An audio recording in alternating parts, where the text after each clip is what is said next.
When A ceiling fan is switched on, एक fan को switch on कर दिया, स्विच ऑन का मतलब इनिशियल एंगुलर वेलोसिटी 0 है। It makes 10 revolutions 10 rotations in the first 4 second, पहली 4 सेकंडों में 10 रोटेशन कंप्लीट किए। How many rotations will it complete in the next 4 seconds? इसका आंसर सीधा सीधा आ जाएगा 30 आंसर आएगा। यार देखो रूल क्या होता है, रूल ध्यान से सुनो आप। देखो ये वाला जो क्वेश्चन है ये देखते ही करने वाला क्वेश्चन है, तुरंत हो जाएगा देखते ही। यहाँ पर जो है ना, देखो रूल क्या होता है कि यार मतलब जो है कि अगर रूल क्या होता है कि अगर किसी, ये वाला रूल जो बता रहा हूँ अभी, ये स्ट्रेट लाइन मोशन के लिए भी वैलिड है, सर्कुलर मोशन के लिए भी वैलिड है। रूल ये होता है कि अगर किसी बॉडी की इनिशियल वेलोसिटी 0, पहले हम स्ट्रेट लाइन मोशन के लिए बात कर रहा हूँ मैं। देखो स्ट्रेट लाइन मोशन में ये रूल होता है कि जैसे कि यहाँ पे इसके अंदर जो है, यहाँ पे गाड़ी है, मतलब इसकी इनिशियल स्पीड मान लो 0 है, यूनिफॉर्म एक्सेलरेशन a है, ठीक है ना।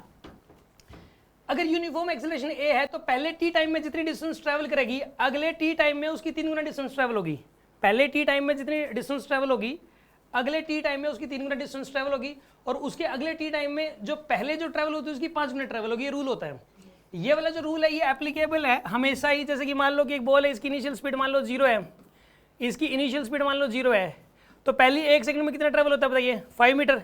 पहली 1 सेकंड में 5 मीटर ट्रैवल होता है, फिर 15 मीटर ट्रैवल होता है, फिर अगली 1 सेकंड में 25 मीटर ट्रैवल होता है।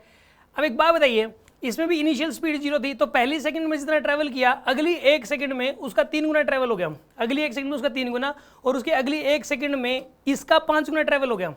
अगर इसमें जरूरी नहीं है कि हम लोग 1 सेकंड की बात करें, इसमें हम लोग एक पर्टिकुलर टाइम इंटरवल की बात कर रहे हैं हम लोग। जैसे कि यहाँ पे अगली 1 सेकंड में 35 मीटर, अगली 1 सेकंड में 45 मीटर, अगली 1 सेकंड में बताइए 55 मीटर। अगर हम 2-2 सेकंड का भी लें, अगर हम यहाँ पे 2-2 सेकंड का भी ले लें मान लो, तो इस वाली 2 सेकंड में कितना ट्रैवल हुआ है? 20। इन 2 सेकंडों में कितना ट्रैवल हुआ बताइए? 60। तो इसका 3 गुना हो गया, ठीक है ना। ये पहली 2 सेकंडों में जितना ट्रैवल हुआ, अगली 2 सेकंडों में पहली 2 सेकंड का 3 गुना ट्रैवल हुआ है। अगर हम 3-3 सेकंड का टाइम इंटरवल ले लें, तो ये वाली पहली 3 सेकंड होगी, अगली 3 सेकंड ये वाली होगी। पहली 3 सेकंडों में कितना ट्रैवल हुआ बताइए? 45। अगली 3 सेकंडों में इसका 3 गुना ट्रैवल हो गया, ठीक है ना। ये चीज अंडर ग्रेविटी के लिए वैलिड नहीं, हमेशा वैलिड है। अगर आप मुझे कहोगे सर इनिशियल वेलोसिटी कुछ भी मतलब 0 इनिशियल वेलोसिटी, तो आप एक्सेलरेशन कुछ भी मान लो, एक्सेलरेशन बताइए कोई भी आप वैल्यू बता दो कि एक्सेलरेशन की वैल्यू कुछ भी माननी है। हाँ जी 53, कौन है 53 वाला? ये एक्सेलरेशन मान लो 53 मान लिया, कैलकुलेशन बढ़ जाएगी और कुछ नहीं होगा, ठीक है ना। कैलकुलेशन बहुत ज़्यादा बढ़ जाएगी। इसके अंदर आप 10, 20, 30, 5, 2 ऐसे मान लो, 4, 6, 8, 10 कुछ भी मान लो।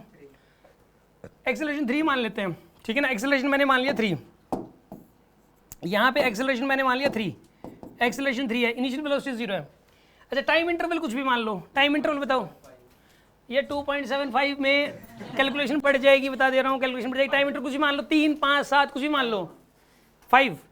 ये 5 सेकंड में, 5 सेकंड मैंने टाइम इंटरवल मान लिया, तो मैं ये देख लेता हूँ कि पहली 5 सेकंड में जितना ट्रैवल करेगा, अगली 5 सेकंडों में मैं निकाल के दिखा देता हूँ उसका 3 गुना ट्रैवल होगा।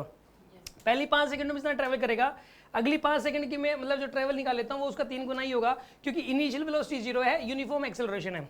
तो ये बताइए पहली मतलब जो है ना, पहली 5 सेकंडों में कितना ट्रैवल हो जाएगा? 0 to 5, t = 0 to t = 5। यहाँ पे बताइए s = ut plus half at²। इसके अंदर बताइए u की वैल्यू 0, हाफ एक्सेलरेशन की वैल्यू कितनी आएगी यहाँ पे? 3, टाइम की वैल्यू कितनी आएगी यहाँ पे? 5 आएगा। यहाँ पे कितना आएगा यहाँ पर ये बताइए? 75/2। ये आपके पास पहली 5 सेकंड होगी आगे मतलब जो है डिस्प्लेसमेंट। अब अगली 5 सेकंड होगी एक ही तरीके से निकलेगी, पहले 0 से लेकर 10 तक निकाल लोगे आप। फोर्थ इक्वेशन से तो एक पर्टिकुलर सेकंड में निकलेगी ना, उसके अंदर पहले 6 सेकंड की निकाल लोगे, फिर 7वीं, फिर 8वीं, फिर 9वीं, फिर 10वीं, 5 बार वो इक्वेशन लगानी पड़ेगी, फिर 5 को ऐड करना पड़ेगा मतलब जो उसके अंदर। तो ये वाला तरीका आसान है, 0 से लेकर 5 तक कर लो आप। पहले t = 0 से लेकर t = 10 तक कर लो डायरेक्ट। t = 0 से लेकर t = 10 तक, s = ut plus half at² आएगा यहाँ पे, s = ut plus half at²। यहाँ पर आएगा प्लस का हाफ, एक्सेलरेशन की वैल्यू कितनी आएगी यहाँ पे? 3, और टाइम की वैल्यू कितनी आएगी बताइए यहाँ पे? 10 का स्क्वायर।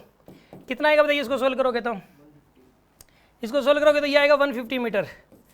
ये आ जाएगा आपके पास 150 मीटर आएगा 0 से लेकर 10 तक।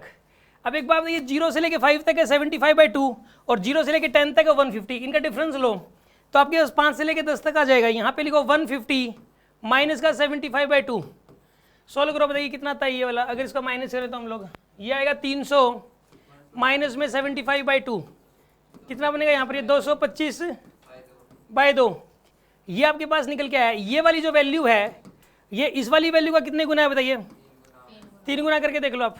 75/2 को 3 से मल्टीप्लाई करो, ये निकल के आ जाएगा। तो इससे ये बात प्रूफ होगी कि अगर किसी चीज की इनिशियल वेलोसिटी 0, तो टी की वैल्यू चाहे कुछ भी हो, पहले टी टाइम में जितना ट्रैवल होगा अगले टी टाइम में उसका 3 गुना ही ट्रैवल होगा। ये वाली बात प्रूफ होगी, ठीक है ना। इसमें जो है ना यहाँ पर यही चीज सर्कुलर मोशन में भी वैलिड है। सर्कुलर मोशन में क्या होता है कि पहले टी टाइम में जितनी एंगुलर डिस्प्लेसमेंट होती है अगले टी टाइम में उसकी 3 गुना एंगुलर डिस्प्लेसमेंट होगी, ये रूल होता है। जैसे कि इसने इसमें इस क्वेश्चन में यही बोला था कि पहली देखो इसमें इंपॉर्टेंट चीज ये है कि इनिशियल स्पीड 0 होनी चाहिए। स्विच ऑन लिख दिया, स्विच ऑन लिख दिया मतलब इनिशियल स्पीड इसके अंदर 0 है।